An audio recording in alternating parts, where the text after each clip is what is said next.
will still get to a Bitcoin standard. I think that's inevitable right now. But the way to a Bitcoin standard might be a little bit more rocky than it's used to be, than it has to be. Yeah, I can see that. I can see that.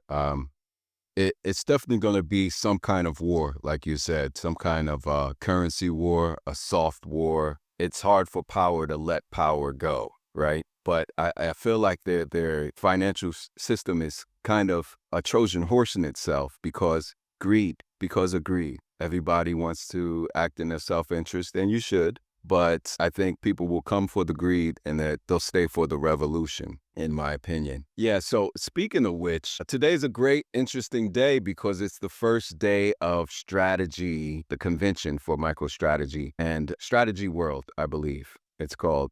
And myself, I think I stand a little opposite of some of my Bitcoin maxi friends and seeing that what Michael Saylor is doing, him and his team, and the financialization of Bitcoin, the wizardry, financial engineering is masterful.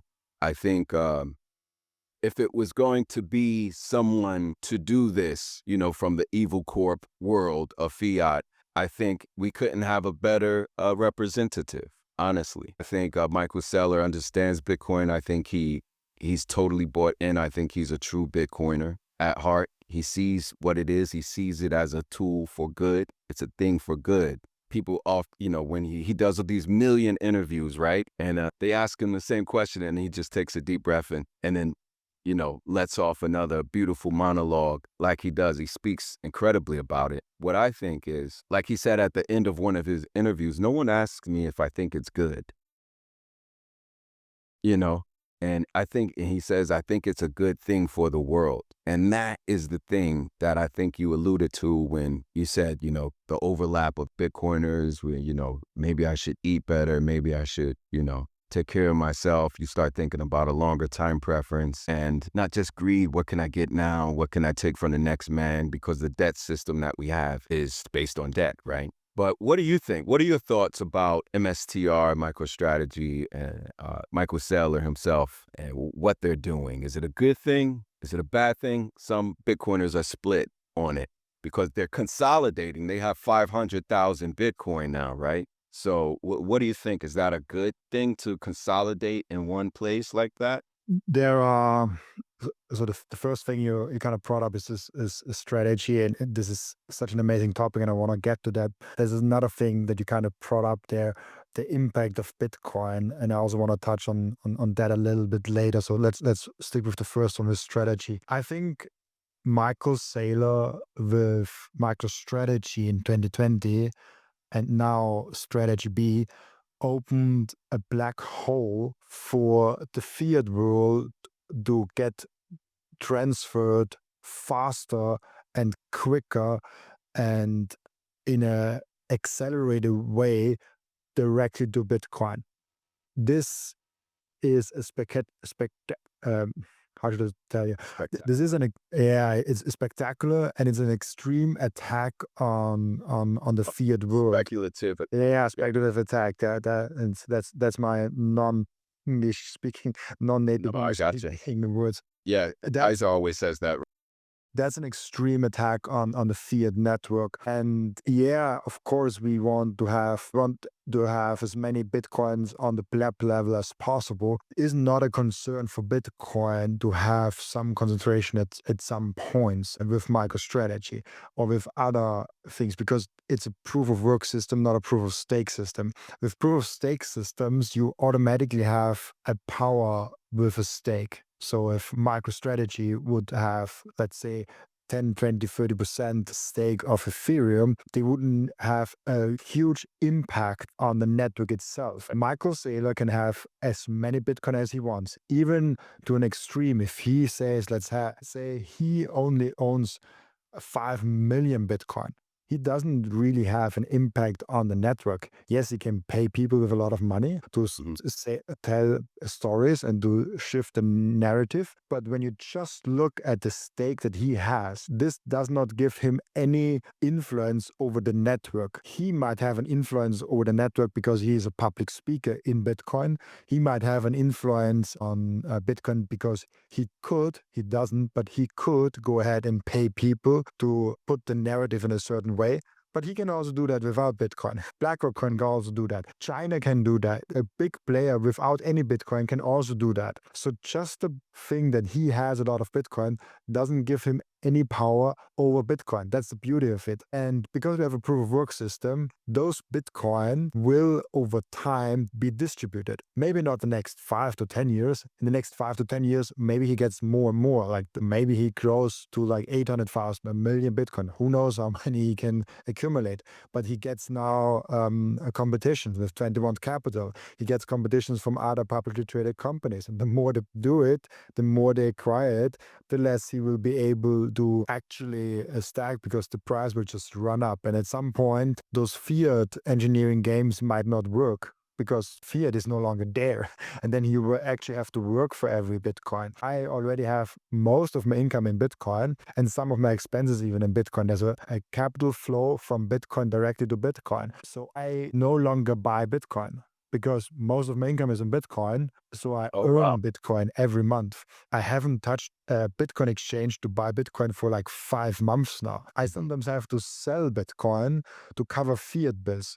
And the important thing for me is just if I go in the first month, let's say in February, I go in with a certain amount of Satoshis. I want to have a little bit more Satoshis in the end of the month. That's Mhm. all I'm trying to do, to stack some Satoshis. I'm 100% on Bitcoin. I only have a bank account to transfer some Bitcoin on there and pay some fiat bills. But there's like nothing on that bank account. It's just a medium of exchange side of things. So I'm already on that 100% Bitcoin standard where I have to earn Bitcoin. And coming back to MicroStrategy, they also have to actually work, and they are doing actual work also outside of just acquiring Bitcoin, of course. But at some point, they can only do actual proof of work to earn Bitcoin, because buying Bitcoin, and I was actually yesterday also on a podcast, and he asked me, oh, when do we know, when are we too late to Bitcoin? Because everyone thinks he's too late to Bitcoin. The moment you're no longer able to buy Bitcoin with fiat currencies is the moment you know you're too late. Mhm.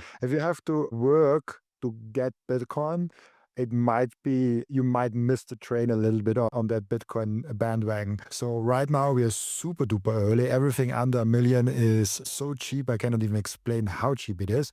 And that we are not only under $1 million per coin, we are actually under 100K still is fascinating. I mean, I don't know if when this will air, but maybe the market moves fast and we're already over 100K now when this happens. So this is one side. MicroStrategy, now Strategy B, opened a portal, a black hole for the fiat market to come in here. And all of the fiat people really like to engage with MicroStrategy, and they will engage more and more with it. It's the best performing asset. It's better Right. performing than Nvidia. Right. It's such a no-brainer for me that Mhm. common investors outside of Bitcoin look at MicroStrategy and like, hey, maybe I put a little bit. I don't like the Bitcoin thing, but I Mm. like what MicroStrategy is doing because Mhm. they seem to have an extreme performance. So, and I also see we had in past cycles this altcoin season where people are like, hey, I want to have some altcoins to outperform Bitcoin. I see the same people now doing it with MicroStrategy. Right. And it's a MicroStrategy, better yeah, altcoin, right? Because it's based on Bitcoin. it's based on Bitcoin and there's actually work happening. And actually for me, something very useful. So the MicroStrategy story might actually steal thunder and steal a lot of purchasing power away from the altcoins because everything is now on Bitcoin. And if you want to have a faster Bitcoin performance, and Bitcoin is already crazy fast, you can just go ahead and have some strategy. You can even have a leverage on MicroStrategy, which is already a leverage on Bitcoin. So you have a leverage on a leverage if you really want to go fast. I don't recommend that. I don't do that. But if you want to do that, go ahead and do it. You do have the possibility now. So With all that being said, I think strategy is a net positive for Bitcoin. There are negatives, there are positives to it, but everything taken in consideration, it's something very positive for Bitcoin. It's very clever what he's doing, and the way he's doing is so smart and so disciplined. This guy is disciplined. I don't know if I told you, but I was at the 100K party for Michael Saylor. Oh, I didn't know you went. Yeah, it was a crazy, crazy, So crazy talk about experience. that. Yeah, talk about. Yeah, I just wanted to talk about that one aspect, but I can talk about it later a little bit more. Okay. You have to imagine this is a multi-billionaire who is really rich, has like yachts, has everything you can dream of. I never saw him with even one drink the whole evening. I never saw him doing um uh anything is like, because of all, like, okay, it's like a party, he can let go a little bit. No, he's super disciplined. This man is super disciplined and super focused on the mission of Bitcoin. Right.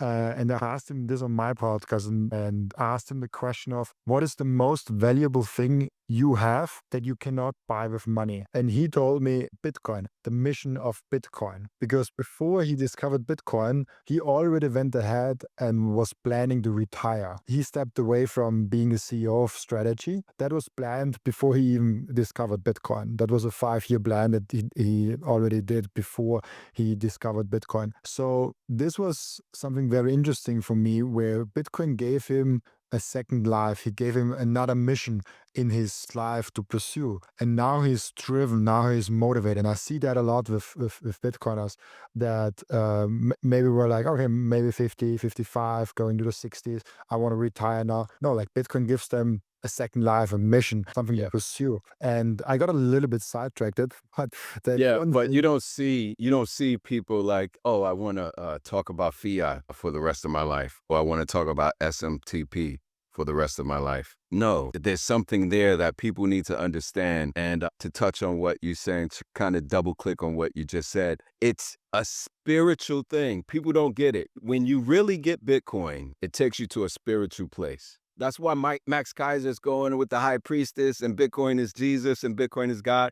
He's being Max, right? He's being hyperbolic, right? But there's something to that, because just like you said, it makes you reflect and you want to be better. You want to do better. You can see how it's for all of humanity. It's equality. It's for everyone. So it's not only people would say, yeah, I get Bitcoin. I understand it. I think it'll do well. First of all, if you don't own it, you don't get it, right? If you get it, first thing you do is I got to get more of it because I don't have enough Bitcoin.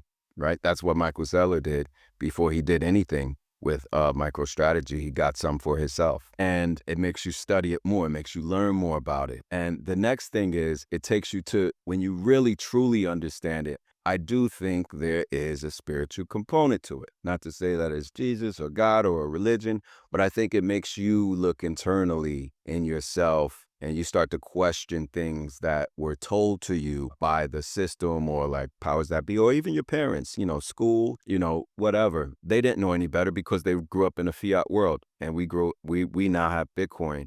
And I shudder to think, what if we didn't have Bitcoin? Now, it's a very dystopian outlook. But I didn't mean to cut you off. Go ahead.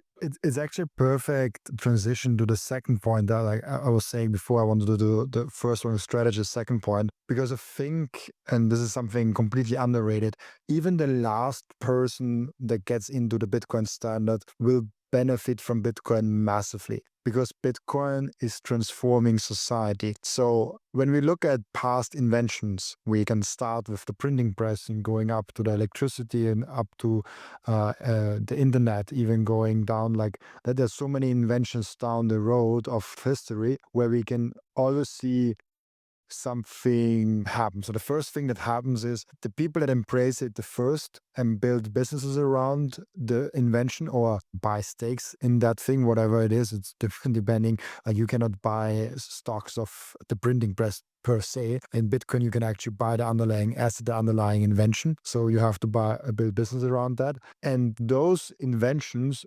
level up humanity. So even the last person to ever read a book, the last person to like adopt the book as a medium of exchange after the printing press, this is this is already this makes a person already better. This makes humanity better. Even if you're not the first one, like Johannes Gutenberg, to print the books in a more effective way. And before the printing press was invented, a book took like months, sometimes even over a year to print, because someone had to write it actually down. Right. And it was only through Johannes Gutenberg where he made it possible. I think the first 5 years he printed 180 copies of the Gutenberg Bible. I mean, there's another aspect. Most of the first books were very religious books. I think the first like 5 million or 10 million books were like very religious books in the majority of it. Another interesting aspect, as Bitcoin gets sometimes really connected with spirituality, with religion, and all those things. But the point I was trying to make is Bitcoin will transform humanity on a very deep level and uplift humanity for everyone.